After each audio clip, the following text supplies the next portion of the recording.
Okay, here we go. Chapter 7. I'm going to go ahead and share. Chocolate. I love that it's chocolate cream pie on my chapter because it's like my favorite pie ever. Sugar, cornstarch, cocoa powder, pinch of salt, some milk, some egg yolks, vanilla, butter. And in a saucepan, you put the sugar, the cornstarch, the cocoa powder, and the salt. And in a separate bowl, you beat the egg yolks and the milk, and you add that to the saucepan. You blend, cook that over a medium heat, stirring until the mixture thickens. And then you remove it from the heat and stir in the vanilla and the butter and pour into a baked pie shell, cool it in the refrigerator, and gob some whipped cream on it. Serve with whipped cream. Reminder, George's favorite birthday, February 9th. Chapter 7. After Charlie left, Sally, Alice went and sat on the porch steps, hugging her knees tightly to her chest. She closed her eyes as a wave of sadness washed over her. Nothing was right with the world anymore.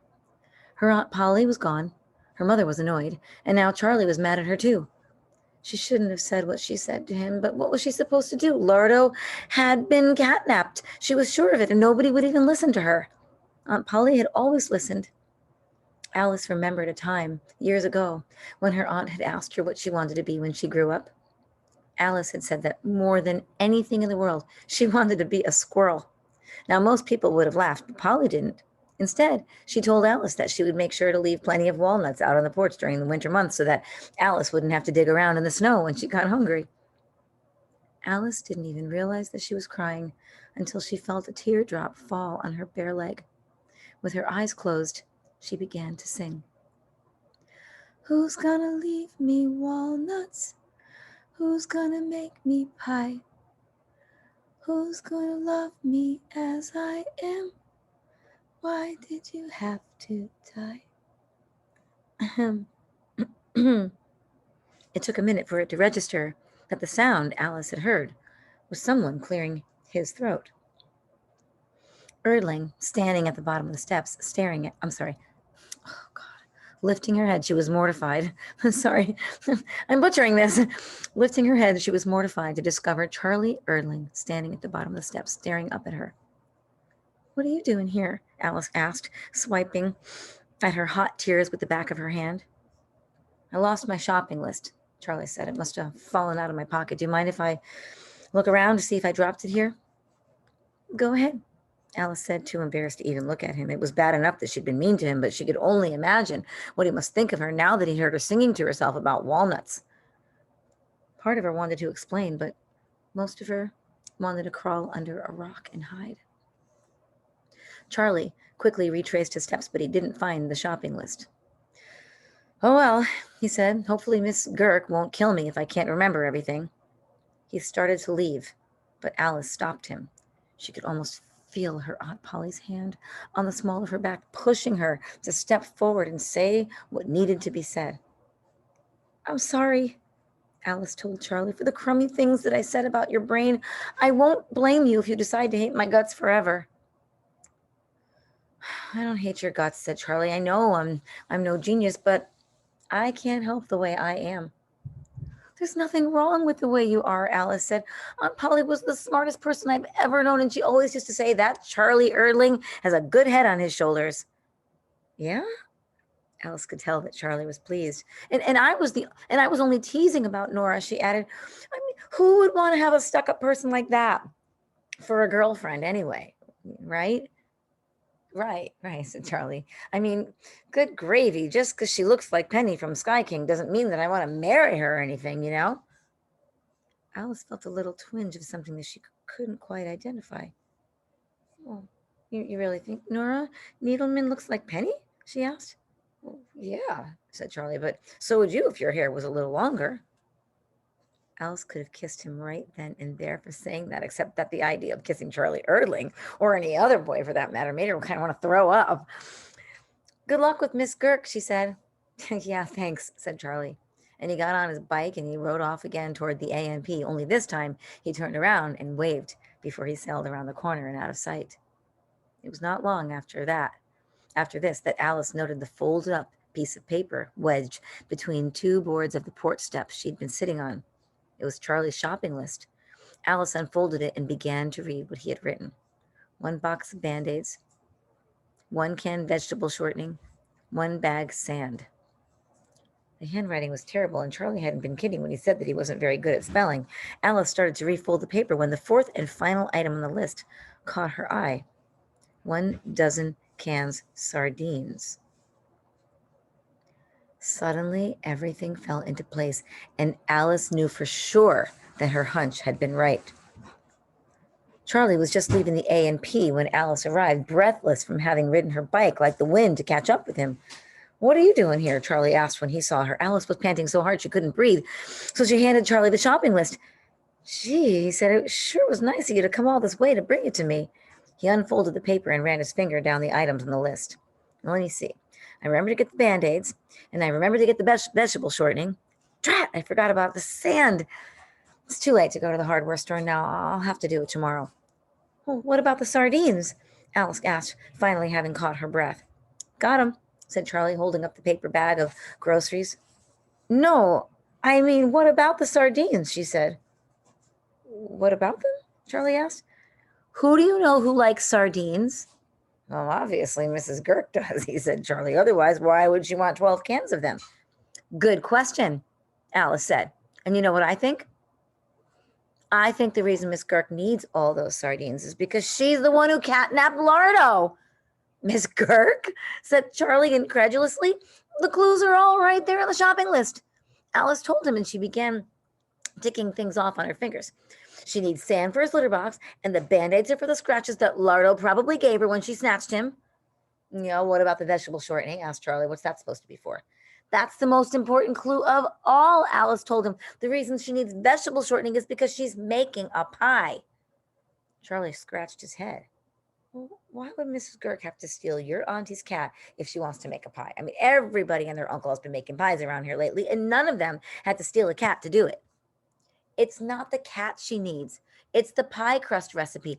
That's what she was looking for when she broke into the pie shop, but she didn't find it. So the next day, when the Ipsy News ran the story about Aunt Polly leaving the recipe to Lardo, she decided to catnap him." Wait a minute. Okay, back up," said Charlie. "You think Miss Girk was the one who broke into the pie shop?" "I don't think so. I know so," said Alice. "I saw her steal the key." "When?" "At the funeral. She reached into Aunt Polly's casket, and then she jerked her hand back out real quick. I didn't realize at the time, but she must have taken the key." "Okay, don't get mad," said Charlie, "but your mom said that she saw the key."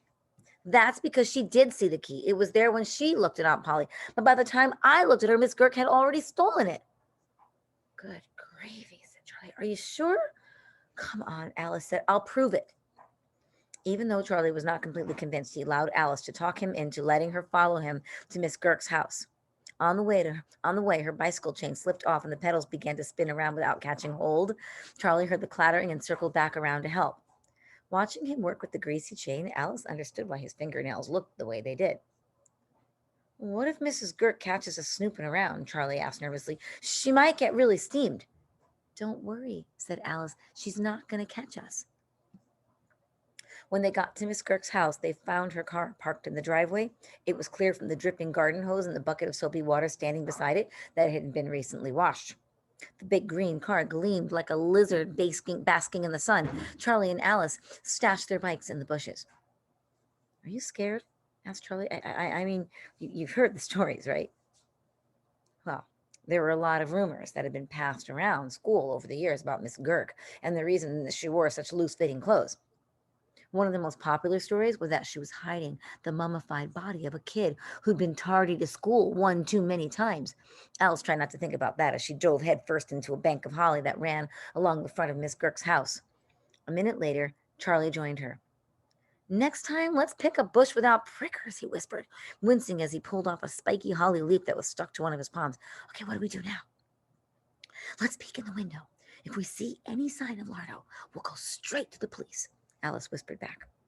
There was a big picture window in the front of Miss Girk's house.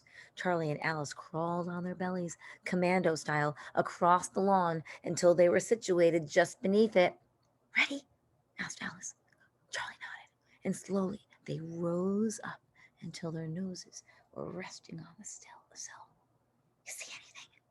Alice whispered, peering through the glass into Miss Girk's living room. Just some furniture. Thwack, thwack, thwack. Charlie and Alice froze. What was that? Thwack, thwack, thwack. Charlie whispered. The sound seemed to be coming from the backyard. Alice signaled Charlie to get down, and they crawled across the lawn, around the corner to the back of the house. Thwack, thwack, thwack. It was louder now, and in between the thwacks was another sound like a little grunt. The backyard was surrounded by a wooden fence that was too high to see over. Charlie put one finger to his lips, warning Alice to be quiet. And he squatted down and interlaced his fingers to make a little basket. Alice slipped her foot into his hands, and Charlie boosted her up. Thwack, thwack, thwack. What is it? Charlie called up to Alice. What do you see? There was only one word that Alice could think of to describe the terrifying sight that lay on the other side of that fence, and her voice was shaking so badly she had trouble getting it out. She stammered. Just then, Charlie heard a buzzing sound near his left ear. A giant horsefly was circling his head. Anyone who's ever been bitten by a horsefly knows that it's an experience worth avoiding, if at all possible. But when Charlie felt the fly land on the back of his neck, he wasn't able to spot it because his hands were busy holding onto Alice's foot. When the fly bit him, Charlie yelled and jumped 3 feet into the air, letting go of Alice's foot with such a force that it launched her over the fence like a missile straight into Miss Girk's backyard. What on earth? Miss Girk sputtered as Alice landed her feet in a heap. Were you spying on me? Now, it's hard to imagine many things more settling than seeing your principal without her clothes on. Not that Miss Girk was naked, thank goodness, but the bright red skin-tight outfit she was wearing that day was a far cry from the kind of clothing she normally wore. Even more shocking than the outfit itself was the fact that Alice now knew what Miss Girk had been hiding under her loose clothes. Muscles. Great big ones. Standing there in her skimpy red suit, Miss Girk didn't look like a principal at all. She looked like Charles Atlas, the beefy muscle man Alice had seen in pictures in the magazine ads. From her bulging biceps to her rippling calves, Miss Girk's rock-hard body glistened in the sunlight like a glazed ham. No wonder she'd been able to tear the pie shop apart. She was huge. What do you have to say for yourself? Demanded Miss Girk.